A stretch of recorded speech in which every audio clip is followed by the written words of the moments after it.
안녕하세요. 저는 인천시 중구 내동에서 작업하고 있는 한국화 김영애라고 합니다.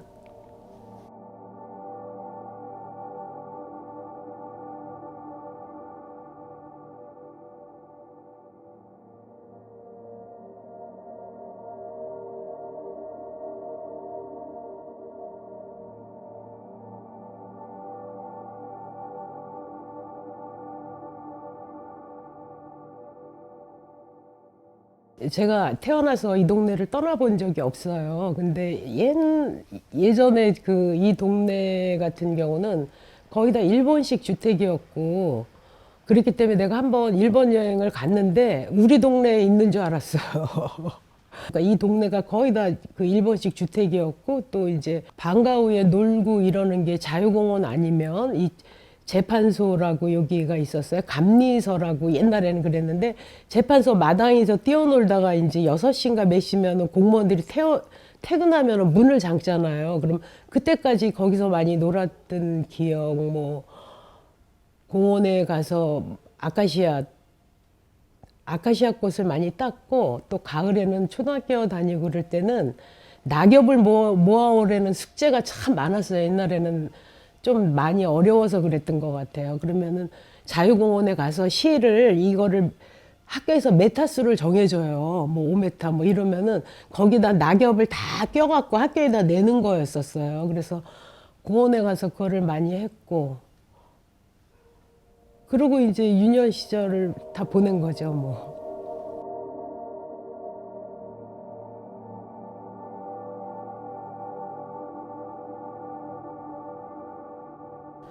인천을 담았던 작품 같은 경우는 제가 그 초창기 채색화를 할 때 배를 좀 많이 그렸어요. 내가 생각하는 거는 인천 그러면 그때 떠오른 거는 배였고, 그때 그리고 우리가 어려서는 하인천에도 배가 닿았었거든요. 그래서 하인천까지 엄마하고 뭐 생선 사러 가고 막 이랬던 기억이 많이 남아갖고서는 그 배를 좀 그렸었어요. 배 그림을 좀 그렸었고, 그 다음에는 그 뭐 인천하고는 큰 관련은 없지만 옛날부터 뭐 기독교인이 아니니까 당연히 예전에는 그렇게 뭐 고사를 지낸다거나 그 1년에 한 번씩 고사를 지내고, 또 몇 년에 한 번씩 뭐 무당이 와서 구슬한다거나 그런 거 되게 많이 봤던 것 같아요. 그래서 그런 거에 또 이제 관심을 또 많이 갖게 됐죠. 그리고 그게 또 예뻤고, 또 어려서부터 이제 할머니 쫓아서 뭐 절을 간다거나 뭐 무당집에 간다거나 그러면 그 짐을 들고 가야 되잖아요. 그런 거 들고서는 많이 갔던 기억이 있어요.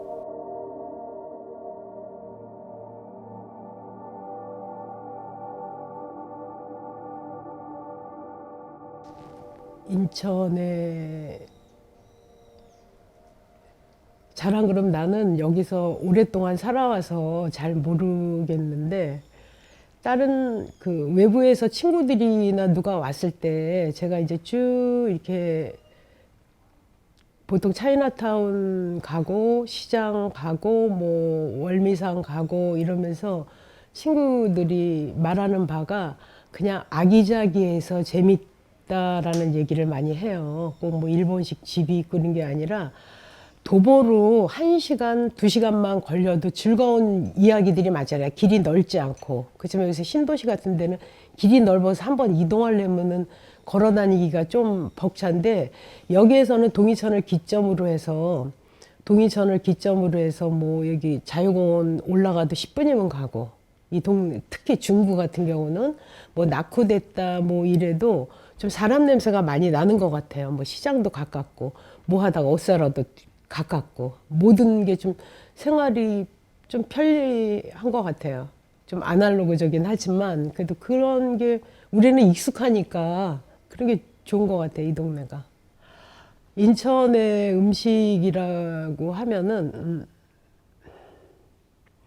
제가 그 서울 가고 친구들 만나고 그럴 때 꼭 공갈빵이라는 걸 사가요. 저희 동네에 있기도 하고. 그러니까 그거를 또 이렇게 사실 하나가 이만하니까는 한 2만 원 이상 막 이게 한 짐이에요. 그래도 내가 꼭 전철 타고 친구들 만날 때 그거를 꼭 사다 줍니다. 꼭. 굉장히 좋아해요. 좋아하고.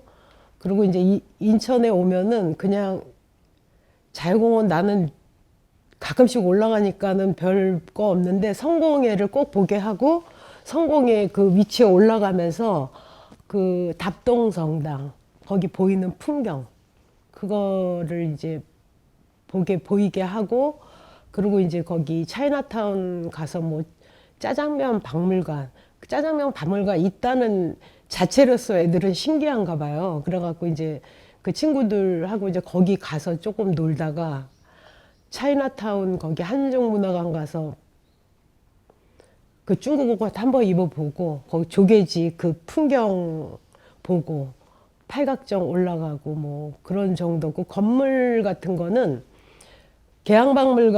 개항박물관인가? 그 길을 보면은 애들이 꼭 외국에 왔다는 느낌을 좀 많이 받나 봐요. 지금 정비도 다 돼 있고 그래갖고 저번에는 왔을 때 거기 무슨 데브로텔인가? 거기도 되게 잘 돼 있더라고요. 그래서 거기 갔다 오는 정도인데 요새는 뭐 그 적성가옥 이런 개념은 없으니까. 근데 저희 집이 예전에는 적성가옥이어갖고 옛날에 이런 큰 솥단지가 목욕탕이었어요. 그 안에 들어가진 못해. 다 무쇠솥이라 밖에서 불 때 갖고 이제 그런 집에 살았던 기억이 있는데 지금 적성가옥의 느낌은 거의 없죠, 여기는.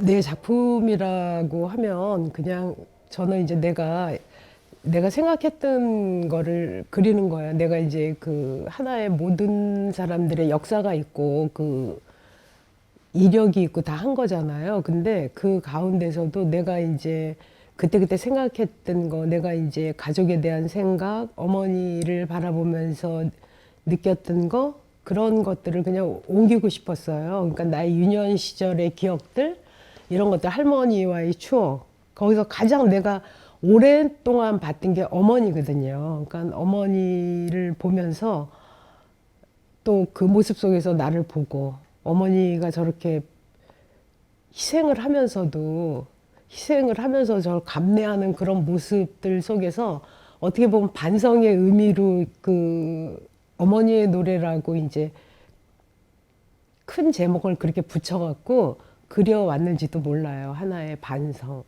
반성의 의미로. 그러니까 어머니를 더 영광되게 하고 싶다? 조금 어머니를 좀 더 미화시키고 싶다? 이분에 대해서 어떤 의미부여를 하고 싶다. 그러면서 이제 또 내가 걸어가야 하는 길도 또 그 길이구나라는 생각을 참 많이 했어요. 그 가운데 이제 그렸던 게 내가 이제 무속을 참 많이 그렸어요. 많이 그리고 발표하지 못한 것도 참 많이 있는데 그거를 사람들이 느꼈을 때는 그랬던 것 같아. 내가 그 신기가 있어서 그린다라고 생각을 좀 해갖고 맨 처음에 친구들이 주변 사람들이 야 너 그거 계속 그리다가 너 무당되면 어떡하냐고 초기에는 많이 걱정들을 많이 했던 것 같아요. 근데 저는 그 무당의 신기라든가 이런 걸 그리었던 건 아니고 그 어머니가 무당한테 빌었던 건 과연 무엇일까? 그렇게 열심히 봄, 가을로 가면서 거기서 빌었던 건 무엇일까? 그런 생각, 재물을 바치고 빌고 하는 것들은 무엇인가? 새벽에 가서 기도하고 그랬던 건 무엇인가? 그런 속에서 어머니를 좀 느끼고 싶었던 것 같아요.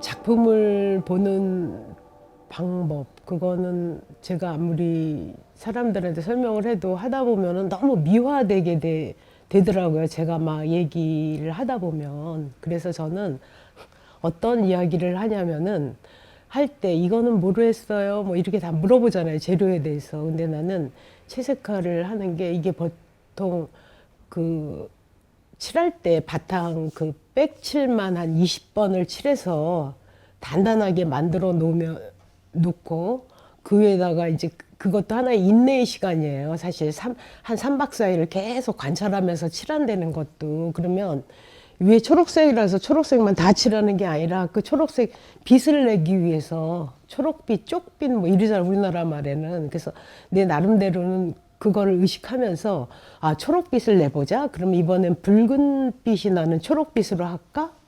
그럼 이번에는 푸른빛이 나는 초록빛으로 할까? 이런 생각들을 하면서 그 느낌이 전달될 수 있도록 그 그림의 내용도 물론 중요하지만 그 바탕에 깔린 인고의 그 시간들을 조금 이해해 주십사, 그런 말을 많이 해요. 그리고 꽃 하나 그려갖고 한두 번에 해서 하는 게 아니라 계속 그거를, 우리나라 말에 울려준다는 말이 있어요. 이렇게 그라데이션 시킨다는 이제 서양화적인 말은 건데, 그걸 울려주기 위해서 굉장히 많은 수고를 해요. 근데 저는 그 과정을 거치는 게 너무 좋고, 그리고 재미나요. 그러면서 그것도 하나의 뭐 힐링도 되고, 그 반성도 되고, 나를 또 이렇게 돌아보게도 되고, 그 울려, 작업 하나하나 꽃 한 송이 한 송이 그릴 때 울려주는 작업을 통해서. 근데 그게 이제 그 그림을 감상하시는 분들은 울려주는 그 내용은 모르지만 그런 것들을 좀 이해를 하는 것 같아요. 아, 그 깊이 있는 색감 뭐 이런 차원으로 이해를 하더라고요. 그래서 저는 그런 것들이 고맙고 계속적으로 그런 차원에서 이해를 해주셨으면 고맙겠습니다.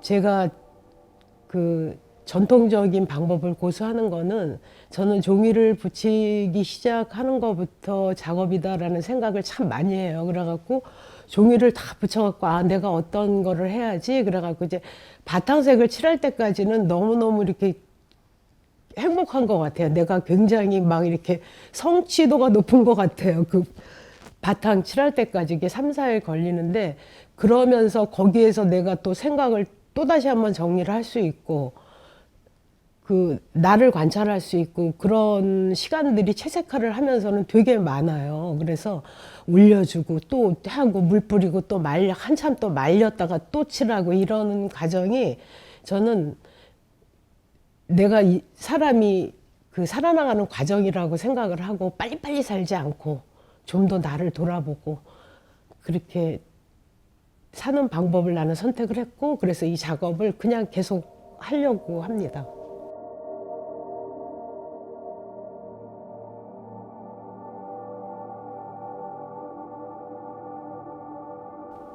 어떤 작가로 그 기억이 되어질까? 제가 맨 처음에 이거 인천에서 채색화를 단체전을 시작하니까는 저를 잘 모르잖아요. 그러니까는 그 같은 작가들도 저를 잘 모르니까 색을 쓰는 여자 이렇게 말을 했었어요. 가끔 전시장에 나 앉아서 시민들과 얘기하고 그러보면은 제가 주장하고 싶은 바도 좀 따뜻한 그 세상에 대한 따뜻한 시선, 어머니 시선도 따뜻한 시선이었기 때문에 그 시민들도 그 따뜻한 시선이라는 거에 대해서 좀 느꼈으면 어떨까. 따뜻한 작가라는 그게 가장 좋은 것 같은데 모르겠어요.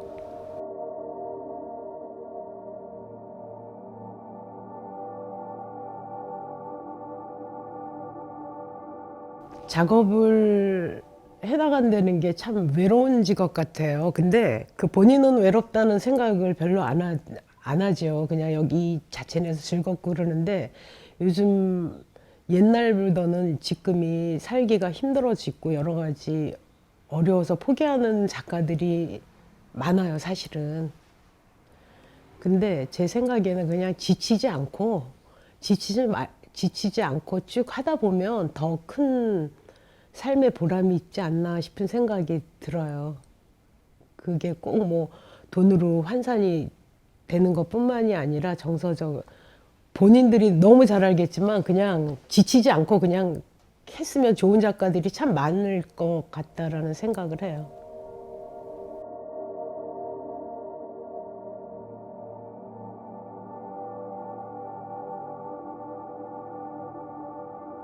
저는